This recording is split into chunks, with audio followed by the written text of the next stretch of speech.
છોટાઉદેપુર લોકસભાના ભાજપના ઉમેદવાર જસુભાઈ રાઠવાએ છોટાઉદેપુર નગરપાલિકાના કાલિકા માતાજીના મંદિર જૈન મંદિર ખાતે દર્શન કરી ધન્યતા પ્રાપ્ત કરી હતી।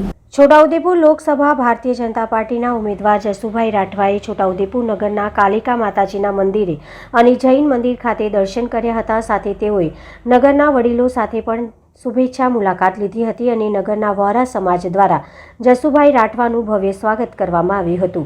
જસુભાઈ રાઠવાનું નગરના વિવિધ વિસ્તારમાં લોકોએ ભવ્ય સ્વાગત કર્યું। તેઓની સાથે ભારતીય જનતા પાર્ટીના હોદ્દેદાર અને કાર્યકર્તાઓ પણ ઉપસ્થિત રહ્યા હતા। છોટાઉદેપુર નગરની અંદર ભગવાન શ્રી રામના મંદિરે દર્શન કર્યા, ત્યારબાદ અમે કુલદેવી મહાકાલી માતાના દર્શન કર્યા, ત્યારબાદ કાલારામજીના દર્શન કર્યા અને પછી જેમણે જનસંઘથી લઈને અત્યાર સુધી ભારતીય જનતા પાર્ટીને મજબૂત કરવાની પ્રયત્નો કર્યા છે, જેમણે બધા ખૂબ બધા તડકો છાયો જોયો છે, લીલું સૂકું જોયું છે, એવા આદરણીય પ્રદ્યુમન કાકા, આદરણીય મધુભાઈ તથા મધુસૂદન જોશી તથા સુરેશભાઈ ચૌહાણ, રાજુભાઈ અગ્રવાલ, આ સૌ વડીલોને મળી અને એમનો આશીર્વાદ પ્રાપ્ત કર્યો છે।